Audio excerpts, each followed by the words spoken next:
एकनाथ खडसे यांच्या घरी झालेल्या चोरी प्रकरणी दोघांना अटक करण्यात आली आहे। जळगाव येथे घरफोडी केल्यानंतर आरोपींनी उल्हासनगर येथे चिराग सय्यद या व्यक्तीकडे मुद्देमाल सोपवला होता।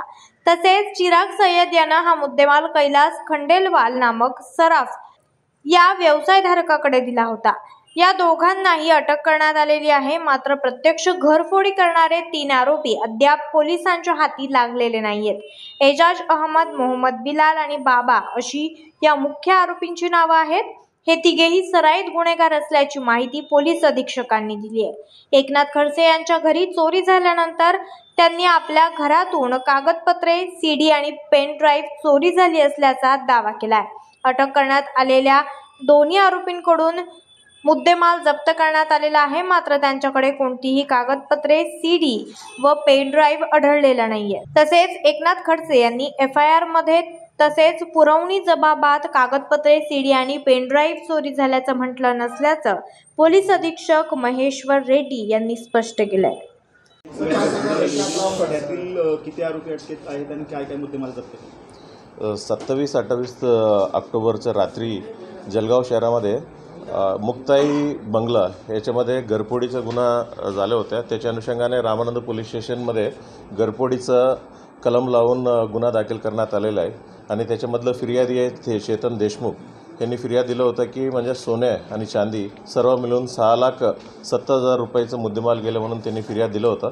मग त्याच्या अनुषंगाने आम्ही तपास सुरू केलं आणि तपास दरम्यान ही समजलं की म्हणजे त्यांनी रात्रीच्या वेळी अंदाजे 1.5-2 तास तिथं घरात होते आणि सर्व वस्तू त्यांनी शोधून सोने आणि चांदीच्या वस्तू घेऊन गेला असं निष्पन्न झालं। मग त्याच्यामधून म्हणजे त्यांनी जे गाडीत आलं होत्या मग त्या विषयावर माहिती काढलं आणि सखोल चौकशी केल्यावर जळगावचाच रहिवासी आहे जियाउद्दीन शेख ह्यांचा 2 व्हीलर होत्या असं निष्पन्न झालं। मग ह्यांना मदत केली म्हणून त्यांना अटक करण्यात आले होते 30 तारीख आणि नंतर ही जे कोणी ॲक्च्युअल घरफोडी केलं होतं 3 आरोपींचं नाव निष्पन्न झालं आहे आणि 3 आरोपी उल्हासनगरचे रहिवासी होते। मग त्याच्या अनुषंगाने आपलं टीम उल्हासनगरला गेलं आणि त्यांना तपास केले की हे 3 आरोपी ऑलरेडी फरार झाले होते आणि एक्झॅक्टली आम्हाला गोपनीय माहिती प्राप्त झाली ही जे काही मुद्देमाल इथं चोरी केलं होतं त्यांना एक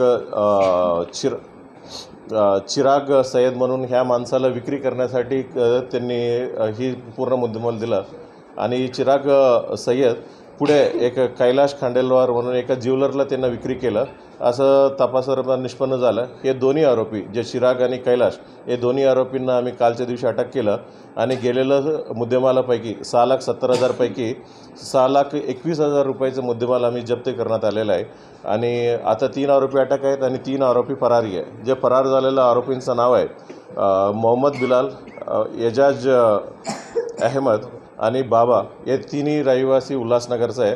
मग हे 3ही आरोपी आहे सराईत गुन्हेगार आहे आणि एजाज आहे ह्याच्या विरोधात 24 गुन्हा दाखल आहेत आणि बिलालच्या विरोधात 5 गुन्हा दाखल आहेत। या एजाजच्या विरोधात म्हणजे सिल्वासा, गुजरात, राजस्थान, मुंबई, नवी मुंबई, ठाणे या सर्व ठिकाणी त्यांचा गुन्हा दाखल आहेत। हा एक सराईत गुन्हेगार आहेत अशा आतापर्यंत माहिती प्राप्त झालेली आहे आणि 3 आरोपींना अटक करण्याचा आमचा प्रयत्न चालू आहे।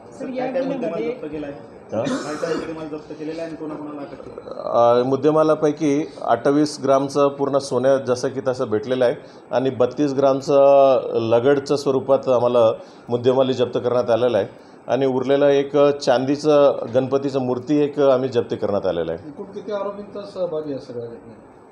आता 3 प्रत्यक्षात होतं आणि 3 त्यांना गुन्हे करण्यासाठी मदत करणारे 1 माणसं आणि गुन्हे केल्यानंतर मुद्देमाल विकण्यासाठी मदत केलेलं 2 माणसं असं 6 आरोपी होता। 6 पैकी 3 अटक आहेत आणि 3 फरार आहे। मुख्य आरोपी कसं एजाज म्हणून आणि एजाज आणि बिलाल हे 2 मुख्य आरोपी आहे। ते अद्याप फरार बरोबर आहे। सर या घटनेमध्ये खडसेंनी एक आरोप केलेला होता की आपल्या घरातले कागदपत्र, सीडी देखील चोरीला गेलेला आहे। त्या संदर्भात पोलिसांच्या तपासात ते समोर आले। या पोलिसांना जे दिलेल्या FIR मध्ये फक्त सोन्या आणि चांदीचा विषय उल्लेख आहेत। मग त्या विषयावर तेवढंच आहे। त्याच्यानंतर कुठल्या पुरवणी जबाब देखील आम्हाला काही प्राप्त झालेलं नाही आहे म्हणून त्याच्यावरती मला काही कमेंट करता येत नाही। तरी म्हणजे जे काही अटक झालेला आरोपी आहे सुरुवातीला जळगावचा जे आरोपी आहे त्याने पूर्ण मुद्देमाल पाहिलं होतं। अशा त्यांना विचारपूसमध्ये म्हणजे असे कुठलेही वस्तू चादर वगैरे होत्या ते वगळून बाकी ही सोन्या आणि चांदी वगळून चादर वगैरे होत्या ती वगळून बाकी कुठलं वस्तू नव्हतं म्हणून त्यांना अशा चौकशी दरम्यान सांगितलं. दुसरा जे काही इकडनं मुद्देमाल घेऊन गेलं होतं उल्हासनगरमध्ये तो चिराग आहे त्यांनाही आपण तपास केलं तसे कुठल्याही वस्तू नव्हत्या म्हणून त्यांनी देखील स्टेटमेंट दिलेलं आहे. खडसेंनी पत्रकार परिषद घेतली होती त्यामध्ये म्हटलं जेव्हा घराची तपासणी केली तपासणी दरम्यान त्यांच्या लक्षात आलं की कागदपत्रांनी सीडी गेलेले आहेत आणि मी पोलिसांना हे सगळं याबाबत सांगणार आहे. तर याबाबत काही गुन्हा दाखल झाला? मला पत्रकार परिषदेत काय सांगितलं मला माहिती नाही. बट FIRमध्ये जे काही त्यांनी जबाब दिले होते जबाबामध्ये फक्त सोन्या आणि चांदीचा उल्लेख आहे. नंतर कुठल्याही पुरवणी जबाब देखील आम्हाला काय प्राप्त झालेला नाही. ठीक. लोकनायक न्यूज